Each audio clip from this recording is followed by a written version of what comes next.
ಓಂ ಶ್ರೀ ಗುರುಬಸವಲಿಂಗಾಯ ನಮಃ. ಪಾವನವಾದೆನು ಬಸವಣ್ಣ ನಿಮ್ಮ ಪಾವನ ಮೂರ್ತಿಯ ಕಂಡು.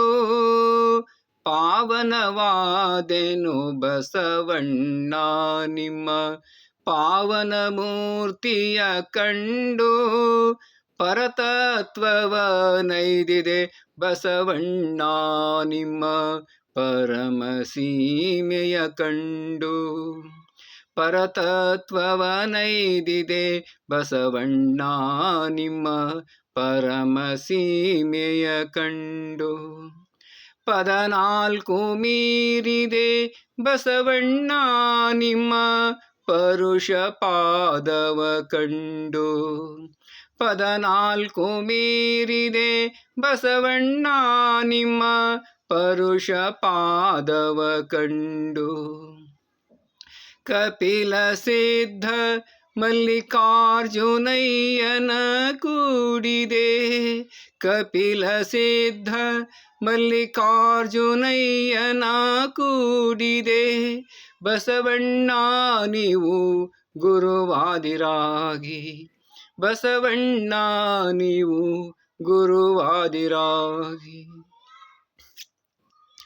ಧರ್ಮಗುರು ಮಂತ್ರಪುರುಷ ಬಸವಣ್ಣನವರ ಜನನ ಮೂಢನಂಬಿಕೆ ಹಾಗೂ ಶೋಷಣೆಯ ವಿರುದ್ಧವಾಗಿ ಉದಯವಾದಂಥ ಕಾಲ.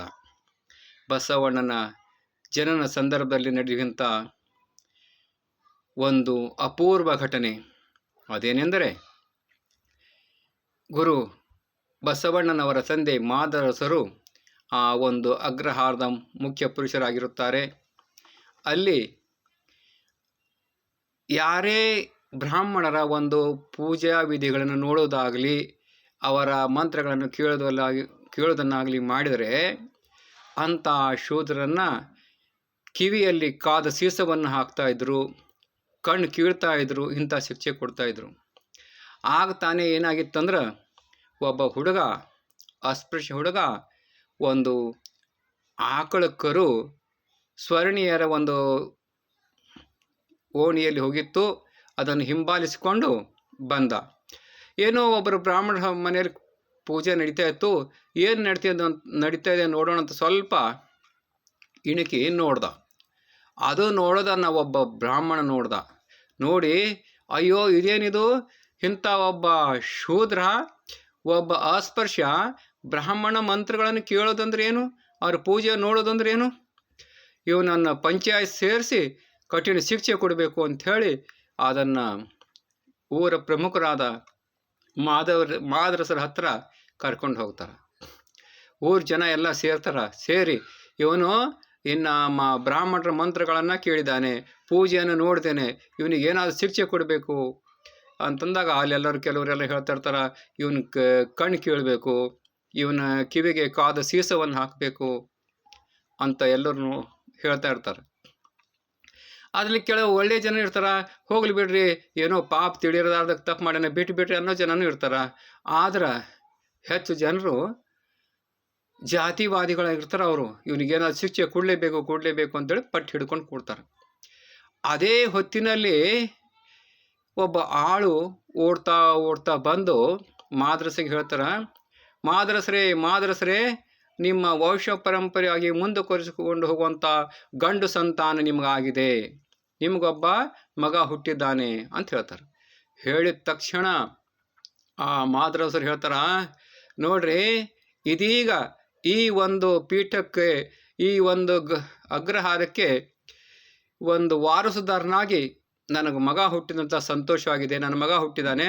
ಹಾಗಾಗಿ ಇಂಥ ಸಂತೋಷದ ಸುದ್ದಿಯನ್ನು ಕೇಳಿ ಕೆಟ್ಟ ಒಂದು ಸಂದೇಶ ಕೊಡ್ಲಿಕ್ಕೆ ನನಗೆ ಇಷ್ಟ ಇಲ್ಲ.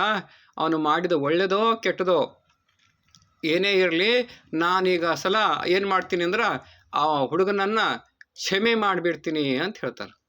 ಕ್ಷಮೆ ಮಾಡಿಬಿಡ್ತೀನಿ ಅಂದ ತಕ್ಷಣ ಎಲ್ಲ ಜನರು, ಈಗ ಅಗ್ರಹಾರದ ಮುಖ್ಯರಾಗಿದ್ದರು, ಅಸಲು ಅವ್ರಿಗೇನು ಮಾತಾಡಿದ್ರೆ ಎಲ್ಲರೂ ತಮ್ಮ ಮನೆಗೆ ಹೋಗಿಬಿಡ್ತಾರೆ.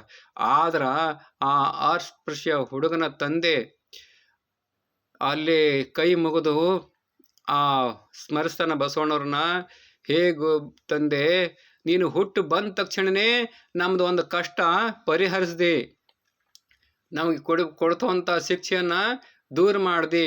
ನೀನು ಖಂಡಿತವಾಗಿಯೂ ನಮ್ಮ ಶೋಷಿತರನ್ನು, ದುಃಖಿತರನ್ನು ಒಂದು ದಿವಸ ನೀನು ಉನ್ನತ ಮಟ್ಟಿಗೆ ಒಯ್ದು ನಮ್ಮ ಕಷ್ಟವನ್ನು ಪರಿಹರಿಸ್ಲಿಕ್ಕೆ ನೀನು ಬಂದಂಥ ಮಹಾಪರಿಶುದ್ಧಿ ಅಂತ ತಿಳ್ಕೊಂಡು ಕೈ ಮುಗಿತಾನ.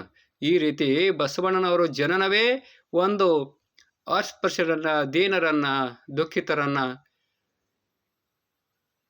ಪತಿತಗೊಳಿಸರನ್ನು ಪಾವನಗೊಳಿಸುವಂಥ ಕಾರ್ಯವಾಗಿತ್ತು, ಅಂಥ ಒಳ್ಳೆಯ ಸಮಯವಾಗಿತ್ತು ಅಂತ ಹೇಳಿ ನನ್ನ ಮಾತು ಮುಗಿಸಿ ಶರಣು ಶರಣಾರ್ಥಿಗಳು.